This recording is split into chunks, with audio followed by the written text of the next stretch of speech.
coaches, welcome back to another night. Didn't get a 3-game series against Western Nebraska because of the weather, but we did get two nights in a row where their bats seemed pretty good. Maybe a little bit mix of pitching could help them get a lot of runs against us this series. Maybe before we get into specifics, what were your thoughts on the night? Maybe explain to me a little bit about momentum, Coach Jamie, and where do we go from here? It's a tough one. We had the momentum. We scored 3, brought it within 1, and then we give them 5 back. That's the toughest thing with us. We get a couple runs and we give them right back. So it's real important to go into this next series and hold on to that closeness of the game, or even a lead, without giving them up after we score some. The whole game I thought we were going to win it actually until the 7th inning. I thought we were going to get a couple and put it on them. And then we just kind of had a falling out there in the 7th and allowed 4 and kind of just broke any chance of momentum, seemed like. Plus the guy that on the mound for them was dealing. He was impressive up there. Yeah, their last pitcher came in the last 3 innings, which usually is a pretty strong suit for us scoring runs. We talked about it last night, how usually the middle 3 innings were kind of lackluster for us. We scored 3 in the middle 3, but 0 in the last 3. Was the guy that was on the mound, what was so special about him where he just shut us down? You know what? He had great movement. He was quick to the plate. He was sneaky. He threw strikes. Yeah. So, that helps. He was making us be competitive at the plate. We had to go up there and swing at everything because that guy was competing against us. Obviously, I think he faced 9 guys and struck out 8 or something of the 9 he faced. So, sure, yeah, he had it going on tonight. I think Nolan was saying that just by IDAR and maybe a little bit of calculations, he was throwing 90-92, which very, very impressive. Probably one of the hardest pitchers we've faced this summer. So definitely seemed like he had our number. Seemed like he was in a good rhythm. I do want to talk to you guys, maybe you, Coach May, a little bit about our new guy and how he looked on the mound today.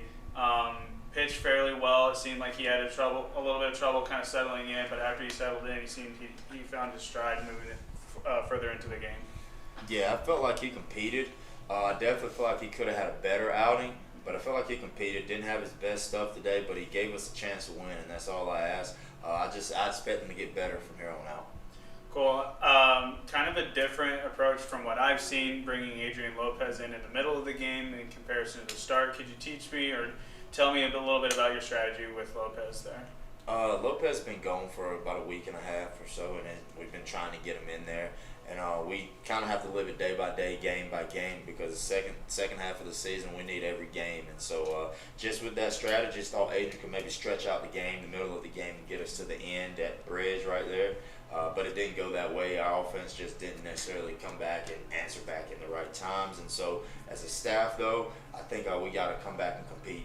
We got to throw strike 1, and we got to have shutdown innings when other teams try to come back and rally against us. Cool, Coach Nolan. I did today. We talked about it after the interview last night. Talk about their first strikes being the best pitch at the at bat. I counted 8 today. First strikes just right down the pipe. Looked like it was going to be the best pitch at the at bat. Can you speak to me a little bit about what our guys are maybe looking at, or speak to me a little bit kind of as a player mindset? What is with these first pitch strikes and it being probably the best pitch? Well, a lot of times you see first pitch, it's a get-me-over pitch because the chances of getting a guy out go up significantly when you get strike 1 opposed to ball 1. So a lot of times, it's going to be a fastball in there, it's going to be a breaking ball, a get-me-over breaking ball. Some guys, they like to see that pitch, and I've played with and I've coached a lot of those guys. But for the majority of players, I think if you're able to jump on them early, get out and attack. I think in the 5th when we put up that 3 spot, it was a 1-0 count, a handful of 1-0 counts where guys jumped on that first strike that they saw, and you saw good things happen. I believe it was 3 doubles there.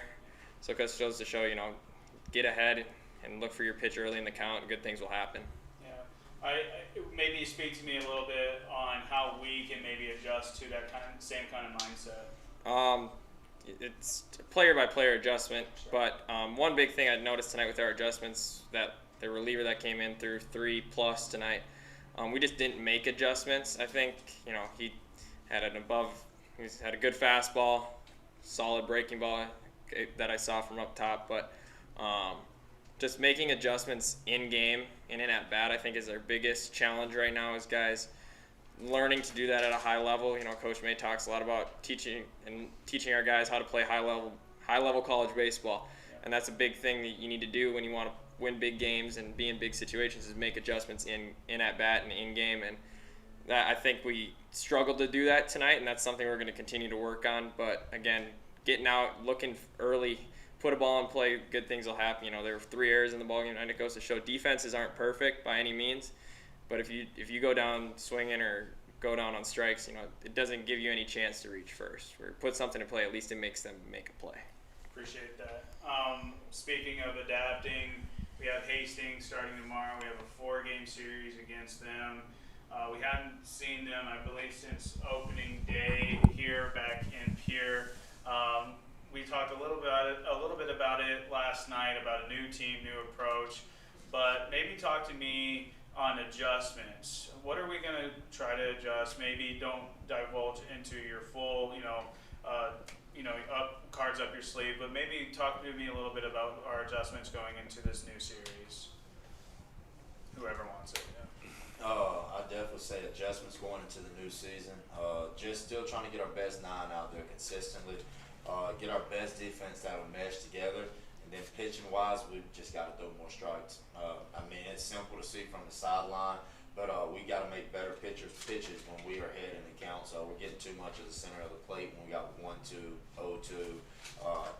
Even then, those counts, they're made for you to focus up just a little bit more. And I think, like Nolan was saying, we got to make those adjustments from pitch to pitch. That's what big leaguers do, and college guys usually do it from inning to inning. And high school guys are usually game to game. But we got to start playing high-level baseball, doing it from pitch to pitch. Appreciate that. T-Cats, please. You talked about how they continuously come back after we score runs. Do you think that was more our team getting lazy and that we know we had that run support in the previous inning, or do you think it was them fighting back after we had scored a boatload of runs? I definitely think it's them fighting back.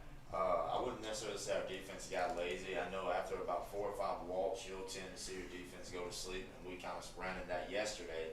But I definitely think teams kind of play us with a chip on their shoulder. They see a good environment here. They want to play hard for their fans. They actually brought a good bit over there, so I just think other teams are trying to really put it on us. Their third pitcher of the game, Brandon Hassan, of course, he had a high velocity and struck out 8 of our guys in 3 2/3. Was there anything from either the field level or Nolan from the press box side of a more analytical thing that our hitters just couldn't put wood on the baseball? I wouldn't say that necessarily that we just couldn't put wood on the baseball, but when there's a guy on the mound like that, you got to knock out his best fastball. Something you got to live by as a hitter. You take away his best fastball, he goes to his next thing, which isn't his best pitch. And so I think a lot of our guys aren't attacking pitchers early enough in counts. Like Thomas was saying, when we're watching a lot of pitches down the middle, you've got to jump on those guys early, especially relievers late in games.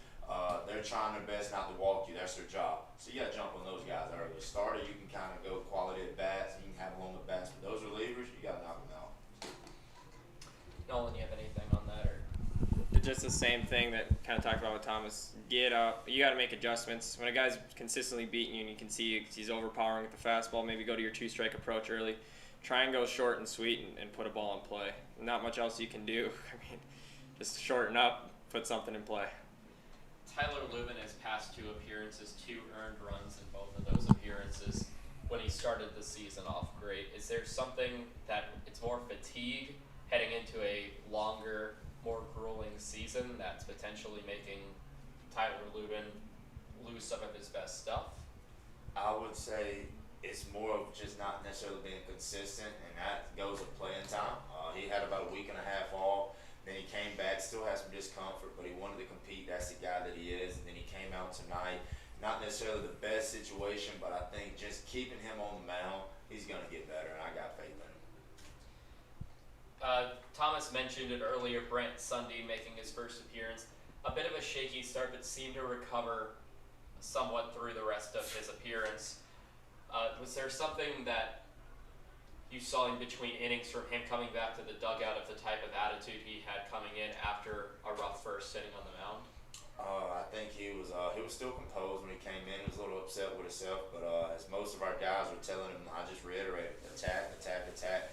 He's got a good fastball. Looks like he's got a heavy fastball, and that arm angle, big body guy. He needs to just attack, attack, attack, and try to get through the first part of their lineup early, establish that fastball so his breaking ball can be better. Taking a look back at our last 5 games, 4 of the 5 games we've had the leadoff batter reach for the opposing team. I know you talked about a first strike mentality, but is there something in that first batter that can stop maybe the leadoff man from getting on like he has recently? Yes, I'd go back to what Coach Nolan said, making adjustments. It's not just for hitters, pitchers as well. You let the ball tell you what adjustments need to be made. If you're missing up and up and up, do that 3 times in a row, something's got to click and you just say, hey, I got to make this adjustment. So I just think as our pitching staff gets more time, we got to make more adjustments. You have anything else? No, that's it. Maybe final thoughts on the series, maybe final thoughts on tonight. That's a good ball club. It was fun playing those guys again. Glad they got their bat bag this time. But other than that, it was a great series. Love playing those guys, and I wish we could have had different results. And also thank you to all the fans